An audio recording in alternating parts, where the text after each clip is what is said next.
وملائكته يصلون على النبي يا أيها الذين آمنوا صلوا عليه وسلموا تسليما اللهم صل على محمد وعلى بسم الله الرحمن الرحيم الحمد لله رب العالمين والعاقبة للمتقين والجنة للموحدين والنار للعاصين والصلاة والسلام على أشرف الأنبياء والمرسلين حبيب الله العالمين سيدنا ونبينا وشفيع ذنوبنا وطبيب نفوسنا ومولانا بالقاسم محمد اللهم صل على محمد وآل محمد وعلى آل الطيبين الطاهرين المعصومين سيما بقية الله في الأرضين الذين أذهب الله عنهم الرجس وطهرهم تطهيرا اللهم صل على محمد وآل محمد على محبيهم واللعنة الدائمة على أعدائهم أجمعين مولانا توسل برکت کے لیے دعائیں سبحانہ اللہ تعالی فرض شریف بسم اللہ الرحمن الرحیم اللهم كل وليك حجة ابن الحسن صلواتك عليه وعلى آله في هذه الساعة وفي كل ساعة وليا وحافظا وقائدا وناصرا ودليلا معنا حتى تسكنه أرضك طوعا وتمتعه فيها طويلا اللهم صل على محمد وآل محمد قال الله الحكيم في كتابه المجيد بسم الله الرحمن الرحيم إنا أنزلناه في ليلة القدر وما أدراك ما ليلة القدر ملك سماوات محمد وآل اللهم صل على محمد وآل محمد 23ویں رمضان مبارک کی شب سے قریب ہیں مستقیم تاریخ کے مطابق اور چونکہ 23ویں تاریخ بہت اہم ہے شب قدر میں لہٰذا آج کی رات بھی اور کوشش کریں گے کہ کل کی رات بھی مختصر صحیح اعمال انجام دے دیے جائیں تاکہ جو بھی شب 23 رمضان مبارک ہے اس میں انشاءاللہ شب قدر کے اعمال متحقق ہو جائیں شب 23 رمضان جو شب قدر سے معروف ہے قرآن کریم میں پورا سورہ ہے سورہ قدر کے نام سے اور اس سورہ کی خاصیت یہ ہے کہ اس کا آغاز شہزادی کونین سے ہے بی بی کے ذکر سے اور اس کا اختتام امام زمان علیہ السلام کے ذکر پر ہے اس مختصر سورہ میں بی بی کا ذکر بھی ہے اور امام زمانہ کا ذکر بھی ہے جیسے کہ حدیث معصوم ہے کہ فرمایا کہ اللیلۃ یا فاطمہ یعنی لیلۃ القدر سے مراد ایک تو یہی شب قدر ہے لیکن اس کی حقیقت ہے فاطمہ زہرا سلام اللہ علیہا یہ فرمایا کہ ومن عرف حق معرفتها فقد ادرک لیلۃ القدر جو بی بی کی حق معرفت کو سمجھ جائے وہ شب قدر کو حاصل کر لے گا یعنی شب قدر میں شہزادی کونین میں بڑا تعلق ہے اور اسی خاطر ہے کہ بسم اللہ الرحمن الرحیم انا انزلناه فی لیلۃ القدر وما ادراک ما لیلۃ القدر تو ایک تو اس کا سادہ ترجمہ یہ ہے کہ یقیناً ہم نے قرآن کو شب قدر میں نازل کیا اور تم کیا جانو کہ شب قدر کیا ہے یعنی اللہ سبحانہ و تعالیٰ کہہ رہے ہیں تم کیا جانو شب قدر کیا ہے جیسے اگر کوئی شخص آپ سے کسی میں آپ کو مثال دیتا ہوں کہ آج کل تو انٹرنیٹ کی وجہ سے اور سوشل میڈیا کی وجہ سے ایک دوسری جگہوں کو لوگ خبروں کو جانتے ہیں اور دیکھ بھی لیتے ہیں لیکن مثال کے طور پر آج سے کچھ پہلے چلے جائیے اور آپ جرمنی سے جب واپس جائیں اور کوئی آپ سے وہاں پر پوچھے کہ وہ جرمنی کیسا ہے ٹھیک ہے ہمارا کوئی بہت دیہات کا آدمی ہے پوچھے تو آپ سے کہیں گے کہ بھائی تم کیا کرو کہ کیا ہے کیوں اس لیے کہ سمجھانا بڑا مشکل ہوگا اسے یہ تو بہت ادنا لیول پہ میں نے مثال دی اب اللہ سبحانہ و تعالیٰ کہہ رہا ہے کہ تم کیا سمجھو گے کہ شب قدر کیا ہے ٹھیک ہے اللہ کہہ رہے ہیں. بس اتنا سمجھ لو کہ لیلۃ القدر خیر من الف شہر. اتنا سمجھ لو بس کہ جو شب قدر ہے وہ 1000 مہینوں سے بہتر ہے. برابر نہیں، بہتر ہے. 1000 مہینے کتنے ہوتے ہیں؟ تقریباً 83 ایئرس بنتے ہیں 1000 مہینے. تو اللہ سبحانہ و تعالیٰ سمجھانا چاہ رہا ہے کہ دیکھو تمہاری ساری زندگی ایک طرف اور ایک جو آج کی رات ہے وہ ایک طرف. ٹھیک ہے، ایک رات 1000 مہینوں سے بہتر ہے.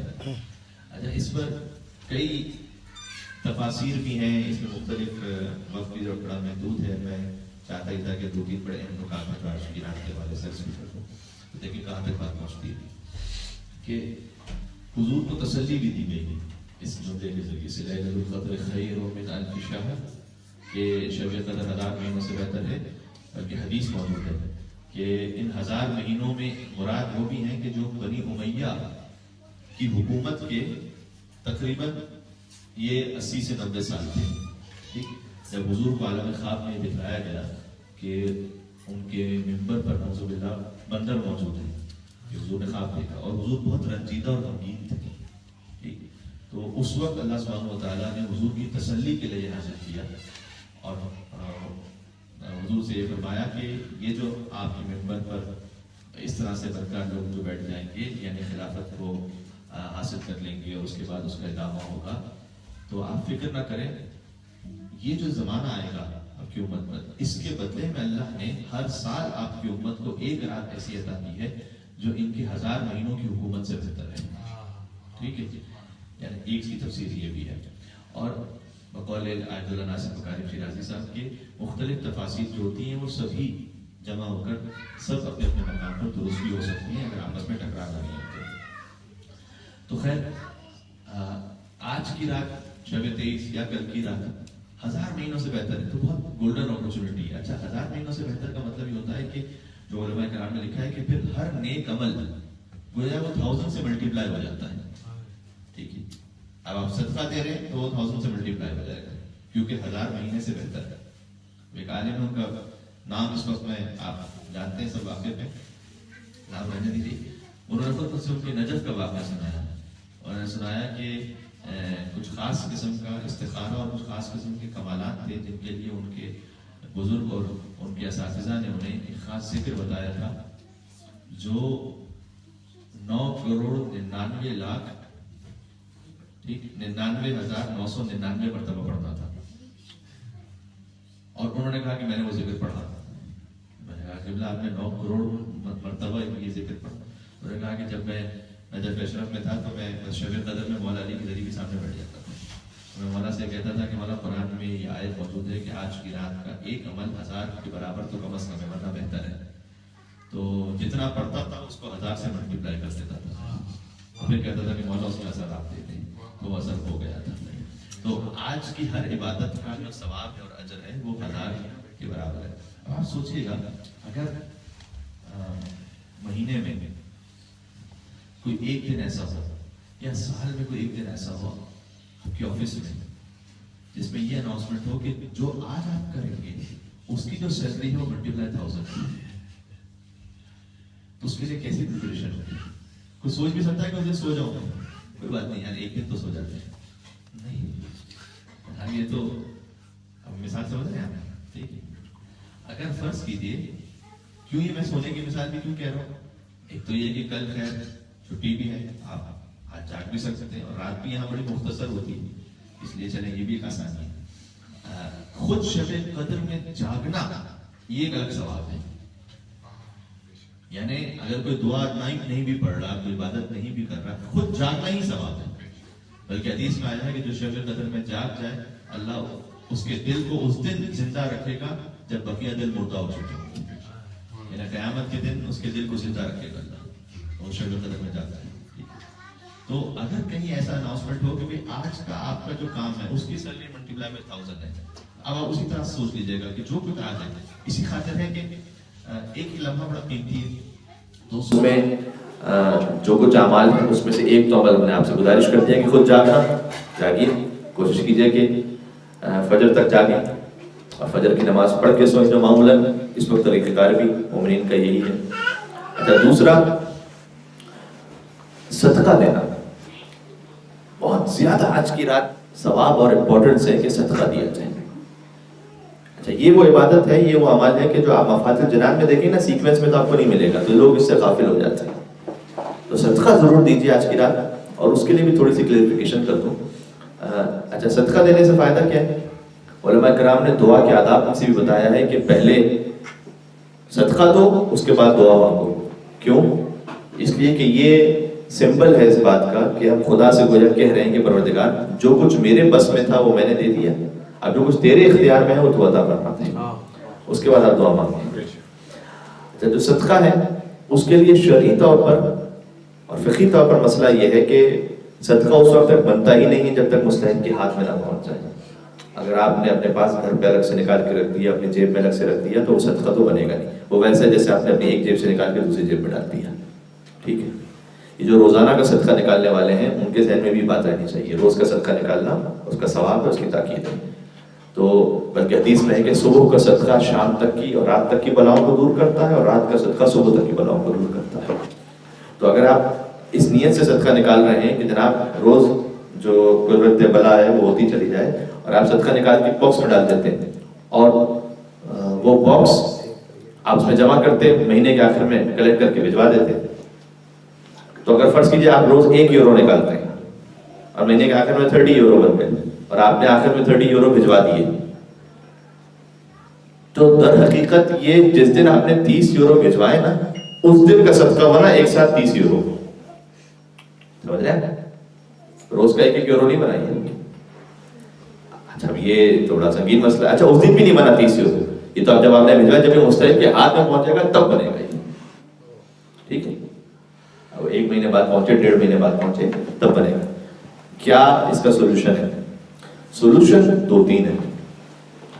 یا تو جس مستحق تک پہنچاتے ہیں ان سے اجازت لے لی جائے کہ بھئی آپ کو روز 1 یورو تو نہیں بھجوا سکتا، تو آپ کے بہاف میں جمع کرتا رہوں گا، اور جب ایک معقول اماؤنٹ ہو جائے گی تب آپ کو بھجوا دوں گا. ٹھیک ہے.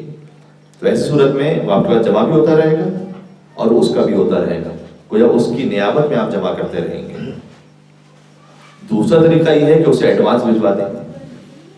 یعنی معمولاً یہ ہوتا ہے کہ ہم صدقہ جمع کرتے ہیں پھر پچھلے مہینے کا صدقہ بھجواتے ہیں.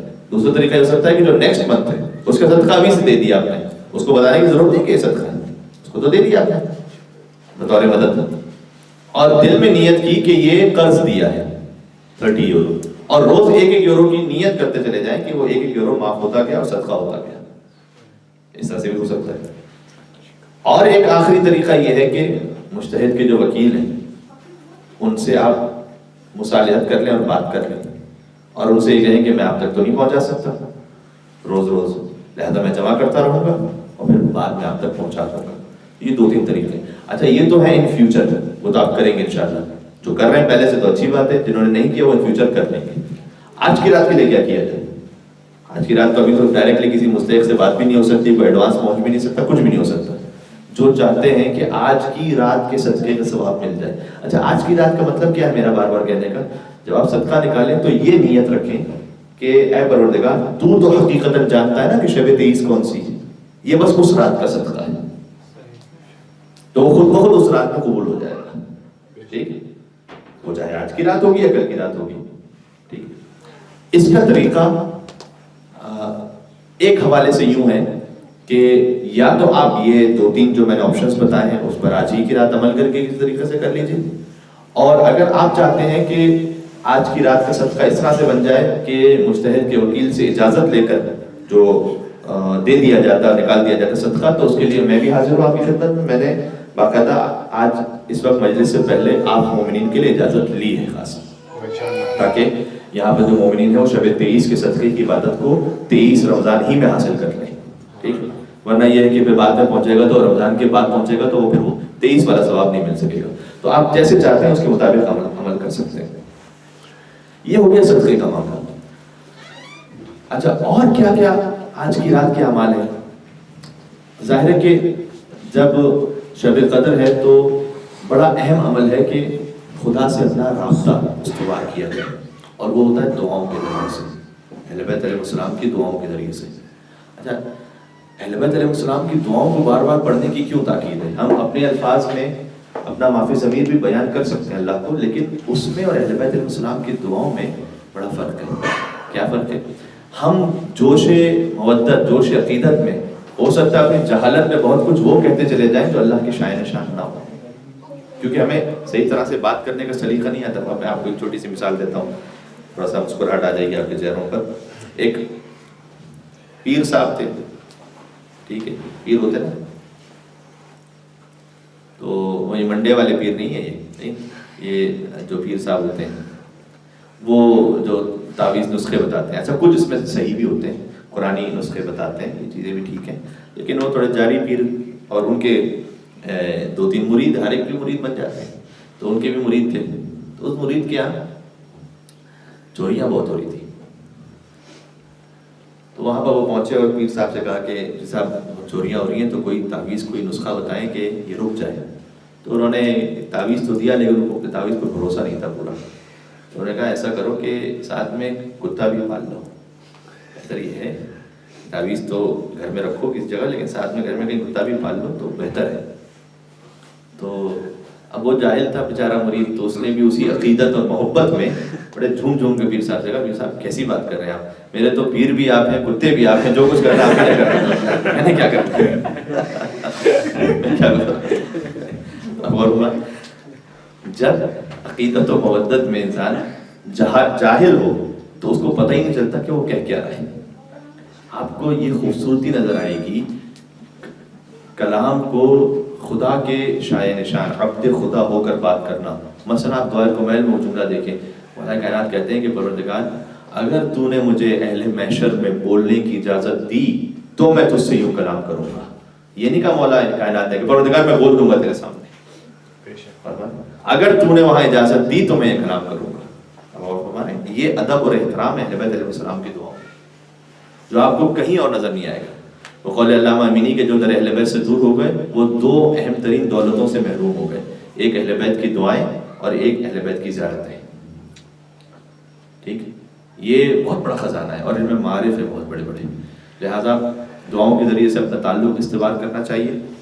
آج کی رات اس کے لیے بھی ہے، تو ہم انشاءاللہ اعمال میں دعا جشن کبیر کا ایک حصہ پڑھیں گے، بقیہ اعمال قرآن انشاءاللہ انجام دیں گے. آج ہماری کوشش یہ ہے کہ جیسے شب 21 کو ہم نے مناجات المومنین پڑھی تھی، تو آج اس کی جگہ ہم دعا افتتاح پڑھیں.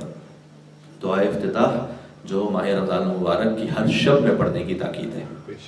اور یہ دعا افتتاح وہ ہے آج سے تقریباً 7-8 سال پہلے کی بات ہے.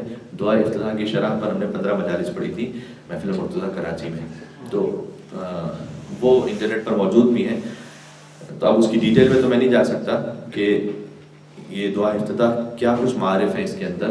میں اتنا آپ سے گزارش کرتا ہوں، ہو سکتا ہے کہ کم لوگوں کو یہ ہو. مثلا دعائے کو میں سب کو پتا ہے کہ مولا کائنات کی دعا ہے، ٹھیک ہے، دعائے کو عمدہ سمالی چوتھے امام کی دعا ہے، لیکن سوالوں کی دعا افتتاح کس امام کی دعا ہے شاید کم ہو. دعا افتتاح اس امام کی دعا ہے کہ جس امام سے آج کی شب خاص منسوب ہے، یعنی حضرت حجت امام زمانہ عجل اللہ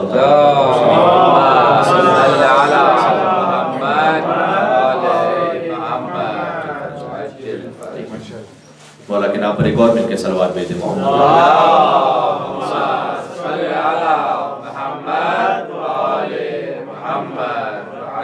ان کی دعائیں دعائیں افتتاح. وہ ہر شب رمضان مبارک میں پڑھنے کی تاکید ہے، لیکن کم از کم آج کی جب ہم پڑھیں گے تو بہت زیادہ تفصیلی دعا نہیں ہے، لیکن اس میں بہت خوبصورت ہے. ابتدا میں خدا کی حمد و ثنا 16 مختلف انداز سے خدا کی حمد و ثنا بیان کی حضرت حجت نے. ٹھیک، اس کے بعد اہل بیت اطہار علیہ السلام پر درود ہے، اس کے بھی مختلف پورشنز اور حصے ہیں، تقریباً 10 مختلف انداز سے اہل بیت علیہ السلام پر درود ہے. اس کے بعد دعائیں ہیں، بڑی مالک کی طلارہ دعا ہے. کوشش کریں گے تھوڑا سا مختصر ترجمہ بھی آپ کے سامنے گزارش کریں. تو آج کی شب کیوں منسوب ہے حضرت حجت سے؟ جیسے کہ ہم نے عرض کیا کہ سورہ قدر کا آغاز ہے بی بی کے نام سے اور اختتام ہے حضرت حجت پر. یہ چھٹے امام کی حدیث ہے. کیا حدیث ہے؟ فرمایا کہ شب قدر کے ذریعے، غور کیجیے گا، شب قدر کے ذریعے امام زمانہ کے وجود پر دلیل قائم کرو. کیا تعلق ہے شب قدر کا امام زمانہ کے وجود سے؟ پھر امام السلام نے یہ آیت پڑھی کہ تنزل الملائکۃ والروح، کہ آج کی رات میں ملائکہ اور روح الامین نازل ہوتے ہیں. سوال کس پر نازل ہوتے ہیں؟ اچھا تنزلو ہے، یہ ہے پریزنٹ کنٹینیوس ٹینس، نازل ہوتے ہیں ہوتے رہیں گے تا قیامت، ٹھیک ہے؟ تو یہ ایسا نہیں کہ خالی رسول اللہ کے زمانے میں نازل ہوئے تھے، ہوتے رہیں گے۔ اب سارے مسلمان کو مناظرانہ بات تو کرنے کا عادی بھی نہیں، سارے مسلمانوں سے سوال ہے، مثلا اب جو شب قدر ہے یا سال گزشتہ جو شب قدر تھی اس پہ ملائکہ تو نازل ہوئے تھے، کون ہے کہ جو اتنا بڑا چیلنج کر سکتا ہے کہ مجھ پر ملائکہ نازل ہوئے تھے پوری امت اسلامیہ میں سے؟ ہے کوئی آگے جس میں یہ ہمت ہے مائک لال آگے کہہ سکے کہ مجھ پر ملائکہ نازل ہوئے تھے؟ اچھا ملائکہ جو نازل ہوتے ہیں وہ کیا لے کر آتے ہیں؟ امر، ٹھیک ہے، تنزل الملائکۃ والروح فیہا، آگے باذن ربہم من کل امر سلام۔ یہ اللہ سبحانہ و تعالیٰ کے اذن سے آتے ہیں ہر امر لے کر۔ امر کس پر آئے گا؟ اطیعوا اللہ واطیعوا الرسول واولو الامر منکم، امر آئے گا صاحب امر پر۔ اب بڑے افسوس کی بات یہ ہے کہ آپ جا کر دیکھیے تفسیروں میں کہ اطیعوا اللہ واطیعوا الرسول واولو الامر منکم، اللہ کی اطاعت کرو، رسول کی اطاعت اور صاحبان امر کی۔ صاحبان امر سے مراد کون ہے؟ کہتے ہیں وقت کے حکمران ہیں۔ یہ مسلمانوں کی بڑی بڑی تفسیروں میں تو یہ لکھا ہوا ہے کہ وقت کے حکمران ہیں صاحبان امر، تو اللہ ان کی اطاعت کا حکم دے رہا ہے، چاہے شرابی ہو، چاہے کسی بھی قسم کا گناہگار ہو یا پناما والا ہو، تو صاحب امر کا جی حکمران ہے صاحب امر۔ جو در اہل بیت سے دور ہوتا ہے نا، جو حیدر کے در کو چھوڑتا ہے پھر در بدر ہونا پڑتا ہے۔ ماشاءاللہ کیا بات ہے۔ بر دشمنان اہل بیت پر لعنت، جاؤ بھٹکتے رہو، پھر جب علی کو نہیں مان رہے نا صاحب امر تو آپ جاؤ بھٹکتے رہو۔ میں آپ سے کیا عرض کروں، حضرت عبداللہ ابن عمر ان کے لیے تاریخ میں لکھا ہوا ہے کہ مولا علی کو جب ظاہری خلافت بھی ملی تھی نا تب بھی مولا علی کی بیعت نہیں کی تھی انہوں نے، اس کے بعد مولا علی کی تو بیعت نہیں کی۔ بعد میں یزید کے بعد آیا حجاج ابن یوسف کا زمانہ، جس میں بڑا قتل عام ہوا۔ حجاج ابن یوسف کا جب زمانہ آیا تو یہ مدینہ سے کوفہ پہنچے بڑے مارے مارے، اور حجاج ابن یوسف سے ملاقات کی خواہش کا اظہار کیا، تو رات کا اس وقت پورا تھا، تو حجاج نے کہا مجھے ملنا نہیں ہے تم سے، جاؤ۔ تو اس نے کہا نہیں بہت ضروری کام ہے، حجاج سے بہت ضروری ملاقات کرنی ہے۔ تو حجاج نے اپنے حجرے میں آنے دیا، تو حجاج جیسے دراز لیٹا ہوا تھا، اتنی اس نے پرواہ نہیں کی کچھ بیٹھ جائے، وہ عبداللہ اپنے ہوا۔ انہوں نے کہا کہ مجھے ضروری کام یہ تھا کہ رسول اللہ کی ایک حدیث ہے کہ من مات ولم یعرف امام زمانہ فقد مات میتۃ جاہلیہ، جو اپنے زمانے کے، مجھ سے کہا بھی گیا تھا سلسلہ مجالس سے پہلے کہ حضرت امام زمانہ پر بھی تھوڑی سی بات کی جائے، لیکن ہمارے موضوعات کچھ اور ہوتے گئے، تو چلے آج اس سلسلے میں شب قدر کی برکت سے بات ہو جائے کہ اس نے یہ کہا کہ رسول اللہ کی حدیث ہے کہ جو اپنے زمانے کے امام کی معرفت رکھے بغیر مر جائے وہ جاہلیت کی موت مرتا ہے۔ من ماتا ولم یعرف امام زمانے، جو مر جائے اپنے زمانے کے امام کو نہ پہچانتا ہو فقط ماتا میتۃ جاہلیہ، وہ تو جاہلیت کی موت مرتا ہے۔ تو اگر آج کی رات میں مر گیا، وہ یہ کہہ رہے ہیں، تو میں تو جاہلیت کی موت مر جاؤں گا، اس لیے بڑا ضروری ہے کہ چونکہ آپ اس وقت امام وقت ہیں۔ کس سے کہہ رہے ہیں؟ حجاج ابن یوسف سے۔ آپ اس وقت امام وقت ہیں تو میں آپ کے ہاتھ میں بیعت کرنا چاہتا ہوں۔ علی کو چھوڑ دیا تھا نا، اب ہوا کیا دیکھیں، حجاج نے کہا کہ میرے پاس اتنا وقت نہیں ہے، میں بستر سے بھی اٹھ کے ہاتھ پھیلا کے بیعت نہیں کروا سکتا، تو میرے پیروں پہ بیعت کر لو۔ تو یہ حجاج کے پیروں پر آئے، ہاتھ رکھا اور بیعت کی، اور اس ذلت کے ساتھ واپس گئے۔ ٹھیک ہے، اولو الامر جب حیدر کے دست مبارک کو چھوڑا تو اللہ نے حجاج کے پیروں میں ذلیل کیا۔ نعرہ حیدری، یہ حقیقت ہے تاریخ۔ تو آپ دیکھیے کتابوں میں کیا لکھا ہوا ہے، اولو الامر سے مراد ہے بادشاہ وقت۔ اچھا بھائی اگر وہ بادشاہ اس کو کوئی آ کر قتل کر دے تو کیا ہوگا؟ بھائی دیکھو قتل تو غلط کام تو کیا، لیکن اب یہ قتل کرنے والا اگر خود بادشاہ بن گیا ہے، جس سے تاریخ اموی اور بنی عباس کی تاریخ بھری پڑی ہوئی ہے، اس لیے مثال دے رہا ہوں۔ بھئی یہ قتل کرنے والے اس نے غلط کام تو کیا کہ اولو الامر کو قتل کر دیا، لیکن اب یہ خود اگر بادشاہ بن بیٹھا ہے تو اب کون ہے؟ اب یہ اولو الامر ہے. کیا تماشا ہے خدا کی قسم، یہ اولو الامر ہے. اچھا اس کے بعد اگر کوئی اور آیا اور اس نے اسے قتل کر دیا تو کیا ہوگا؟ تو وہ فارغ ہو گیا، اب یہ اولو الامر ہے. یہ چین چلاتے جائیے آپ، یعنی جس کی لاٹھی اس کی بھینس. یہ اولو الامر کا معیار ہے.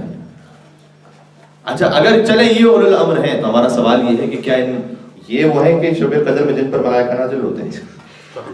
ہاں یہ وہ ہیں. یقین جانیے گا ان پر تو فرشتہ زندگی میں ایک ہی بار نازل ہوتا ہے.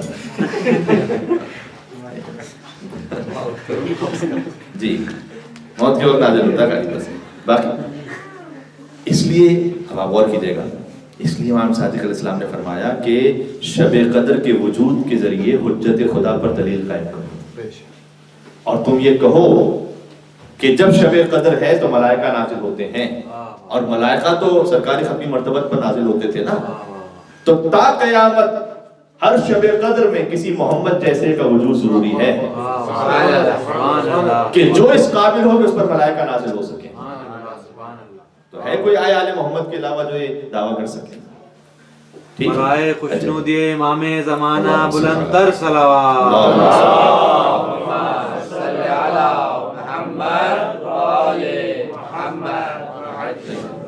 تو آج کی گفتگو کا خلاصہ کیا ہوا؟ شب قدر ہے تو شب قدر خود امام زمانہ کے وجود پر دلیل ہے. تو امام سے اپنا رابطہ محکم اور استوار رکھنا چاہیے، کوشش کرنی چاہیے. دوسرا صدقہ ضرور دیجیے آج کی رات. صدقے کے میں نے آداب بھی بتا دی کہ کس ادب کے ساتھ اور کس فقہی مسئلے کا خیال کرتے ہوئے دینا ہے تاکہ شب 23 کا ثواب مل سکے.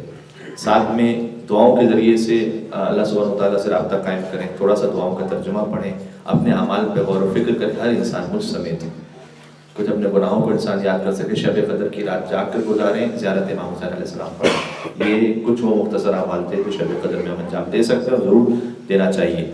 اور امام زمانہ سے کیسے تعلق اور رابطہ رکھیں اس پہ بھی دیکھیں. پورے اشرے ہو سکتے ہیں تو ابھی تو 2-4 منٹ بچے ہیں خالی. تو میں آپ کے سامنے ایک چھوٹا سا فارمولہ پیش کرتا ہوں جو میرے استاد نے قم میں مجھے بتایا تھا. بہت اچھا مجھے لگا تھا اور بڑی سادہ سی بات ہے، بچہ بھی سمجھ جائے.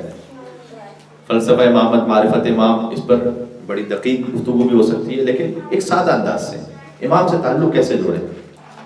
ایسے کہ جیسے آپ کا خود کا ضمیر فیصلہ کر دے گا کہ میرا کتنا تعلق ہے امام کے ساتھ، کسی اور کے پاس جانے کی ضرورت بھی نہیں ہوگی.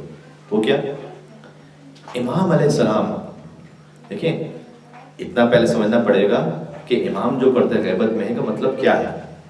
مطلب یہ ہے کہ امام کی شخصیت پردہ غیبت میں ہے یا شخص امام پردہ غیبت میں ہے. ٹھیک ہے، یہ شخص اور شخصیت کا فرق کیا ہے؟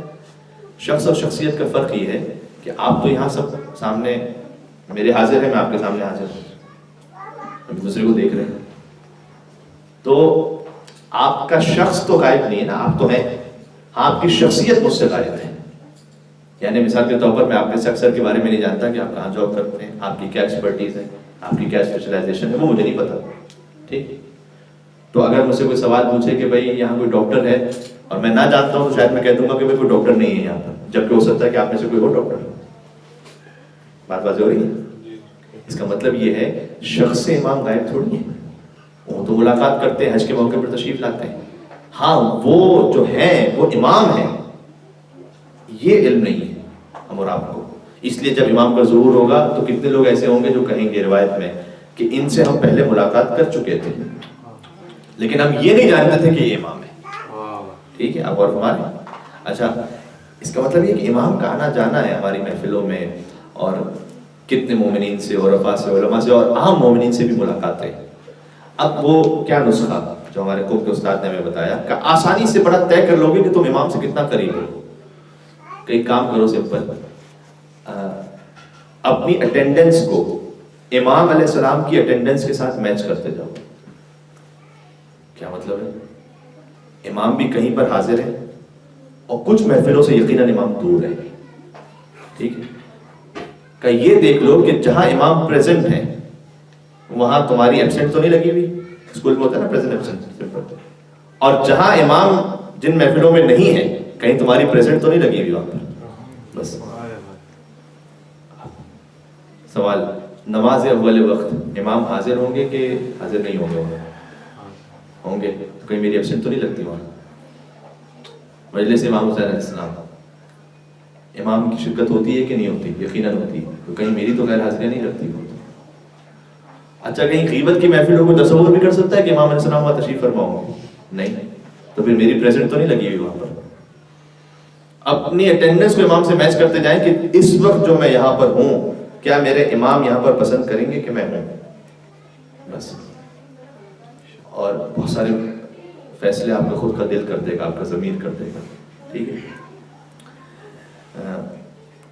امام علیہ السلام علی بن مہزیار کا جو واقعہ ہے اس میں 20 حج کیے، علی بن مہزیار نے 20 حج کیے امام سے ملاقات کے لیے، امام سے ملاقات نہیں ہوئی۔ ایک مرتبہ اس نے سوچ لیا کہ اب شاید میں امام سے ملاقات نہیں کر پاؤں گا، لیکن کسی طریقے سے پیغام بھجوائے گا کہ نہیں اب آؤ، اب تمہاری ملاقات ہوگی۔ تو جب امام کی جب وہ 21ویں حج کو پہنچے اور پورے مناسک بھی انجام دیے تب بھی ملاقات نہیں ہوئی، تب بھی اس وقت بھی نہیں ہوئی، اور بڑے افسردہ تھے، مسجد الحرام میں تشریف فرما تھے، بڑے افسردہ۔ تو ایک شخص جوان آیا اور اس نے آ کر کہا کہ آپ کا نام علی بن مہزیار ہے؟ کہا جی۔ کہا مجھے حکم دیا گیا ہے کہ آپ کو لے کر چلو امام کی خدمت میں۔ اور کہتے ہیں کہ میں امام کی خدمت میں پہنچا، جب امام علیہ السلام کے خیمے میں پہنچا تو علی بن مہزیار نے اس روایت میں پورا احوال لکھا ہے، امام کے شمائل لکھے ہیں، یعنی بیان کیے کہ میں نے دیکھا کہ امام علیہ السلام کیسے تشریف فرما تھے، ان کی آنکھیں کس انداز سے تھیں، ان کا چہرے مبارک کیسا تھا، ان کے دست مبارک کیسے تھے، ان کا جسم مبارک کیسا تھا۔ یہ وہ روایت ہے کہ جس میں علی بن مہزیار نے امام کی شمائل بھی بیان کی۔ اور جب میں نے امام سلام کیا تو امام نے بڑے پیار و محبت سے مجھے جواب دیا۔ تو اس کے بعد امام نے مجھ سے کہا کہ تم نے بہت تاخیر کی ہمارے پاس آتے ہیں۔ کہا مولا میں تو ہر سال آپ کے پاس حج پہ اس نیت سے آتا تھا کہ آپ سے ملاقات ہو سکے۔ تو امام نے کہا کہ نہیں، دو تین باتیں بیان فرمائیں۔ کہا نہیں، کثرتم الاموال، تم اتنا زیادہ حد سے زیادہ مال جمع کرتے ہو، تمہارے دل میں اتنی زیادہ مال کی محبت ہے تو کیسے تمہاری ملاقات ہوتی ہے ہم سے؟ وقطعتم الارحام، جو صلہ رحم جن سے کرنا چاہیے تم سے تعلق توڑ کے بیٹھے ہوئے، ٹھیک ہے، تو تم کیسے ہم سے ملاقات کر سکتے تھے جب تم اپنے مومن بھائیوں سے تعلق توڑ کے بیٹھے ہوئے؟ تو یہ دو تین باتیں امام اسلام نے ارشاد فرمائی کہ مال جمع کرنا بذات خود حرام نہیں ہے، لیکن فرمایا کہ اگر ایک حد سے اتنا زیادہ بڑھ جائے کہ وہ اسراف میں آنے لگے تو فرمایا کہ اس سے تمہاری ہماری ملاقات نہیں ہو سکتی۔ یوں فرمایا کہ ایک دوسرے سے قطع رحم نہ کرو، تعلق جوڑ کے رکھو۔ تو یہ وہ کچھ چیزیں ہیں کہ جن سے امام علیہ السلام سے ہمیں قربت انشاءاللہ نصیب ہو سکتی ہے۔ اور پھر حج ہی کا واقعہ ہے، اور یہیں سے میں 2-3 جملے مصائب کے پڑھوں گا۔ حج ہی کا واقعہ، اچھا مصائب پر جانے سے پہلے تھوڑا سا ایک فضائل کا نقطہ بھی عرض کرتا ہوں تاکہ ہمارے دل امام السلام کے اس محبت میں پھر اس جوش میں آ سکے اور اس بلا کا اظہار ہم کر سکیں۔ کبھی کبھار نعوذ باللہ من ذالک امام علیہ السلام کی شخصیت کو نعوذ باللہ ایک افسانوی تصور جیسا سمجھنے لگتے ہیں، ٹھیک ہے، یہ نہیں سمجھتے کہ جیسے واقع ہمارے درمیان اٹھتے بیٹھتے ہیں، ہمارے اعمال پر نگاہ کرتے ہیں، ایسا تصور نہیں ہوتا، ٹھیک۔ تو کوشش یہ کیجیے کہ یہ تصور نہ رہے کہ بس ٹھیک ہے ایک ہستی جن کا ہم سے کوئی تعلق نہیں، ایسا نہیں، ان کا براہ راست ہم سے تعلق ہے، ہمارا ان سے تعلق ہو یا نہ ہو، ان کا ہم سے تعلق ہے، جو ان کی توقیر اور خط میں بھی آیا ہے کہ اگر ہم تمہیں بچانے والے نہ ہوتے دشمن کب سے تمہیں نیست و نابود کر چکے ہوتے، یعنی ہمارا ان سے تعلق ہے، ٹھیک ہے۔ اور ہے یہ خالق کی عدالت کا تقاضا بھی، اور ہے یہ خالق کی عدالت کا تقاضا بھی کہ جان لیوا ہے کوئی تو جان پرور بھی ہو، اور چھپ کے جب پردے میں بہکاتا ہے ابلیس لگی۔ یہ ہمارے کچھ مسلمانوں کا اعتراض ہے کہ بھئی اگر آپ کے امام ہیں تو پھر پردے میں ہیں تو ہدایت کیسے کرتے ہیں؟ یا کبھی کسی نے یہ سوال نہیں کیا کہ شیطان نظر نہیں آیا تھا تو بہکاتا کیسے؟ کبھی تو یہ سوال کسی نے نہیں کیا کہ بھئی شیطان تو نظر نہیں آتا پھر وہ بہکا کیسے دیتا؟ اللہ نے اس کو اتنی طاقت دی ہوئی ہے کہ نظر نہیں آ رہا پھر بھی بہکا رہا ہے۔ اچھا کیا شیطان بہکا رہا ہے خالی میونخ والوں کو بہکا رہا ہے کیا؟ نہیں، آگے فرینکفرٹ والوں کو نہیں بہکا رہا، برلن والوں کو نہیں بہکا رہا، ان کو بھی بہکا رہا۔ اچھا خالی جرمنی والوں کو بہکا رہا، باقی یورپ ایسے بیٹھا ہوا ہے، نہیں اس کو بھی بہکا رہا۔ یہاں پہ بڑے بہکے ہوئے لوگ ہیں لیکن چلیں. تو اگر یورپ والوں کو بہکا رہا ہے تو کیا پاکستان انڈیا میں وہ اس وقت چھٹی پر ہے؟ جی نہیں, اس وقت بھی وہاں ساتھ میں بہکا رہا ہے. پاکستان انڈیا کے ساتھ آسٹریلیا آگے اس سے جائیے, وہ گھوم جائیے, پھر کینیڈا, امریکہ, سب کو ایک ساتھ بہکا رہا ہے. جی کتنے عجیب ہے مسلمان. ماننے پر آئے تو پوری دنیا میں شیطان کو بھی حاضر و ناظر ماننا ہے, اور نہ ماننے پہ آئے تو محمد مصطفیٰ کو حاضر و ناظر نہ مانے. اب اور ہمارے کیا بد نصیبی ہے یہ. دوسرا یہ کہ شیطان بہکا رہا ہے, نظر نہیں آ رہا پھر بھی بہکا رہا ہے. ان لوگوں کو تو آئینے میں پھر بھی نظر آ جاتا ہوگا, لیکن میں پوچھنا چاہتا ہوں کہ جب آپ نے شیطان کو کبھی نہیں دیکھا تو پھر آپ کیسے کہتے ہیں کہ شیطان بہکاتا ہے؟ اس پہ تو کوئی اعتراض نہیں کرتا. ہاں اب اسے اب سن لیجیے گا. ہے یہ خالق کی عدالت کا تقاضا بھی کہ جان لیوا ہے کوئی تو جان پرور بھی ہو, اور چھپ کے جب پردے میں بہکاتا ہے ابلیس لعین, ہے تقاضا عدل کا پردے میں ایک رہبر بھی ہو. ایک مل کے صلوات بھیجیں امام زمان علیہ السلام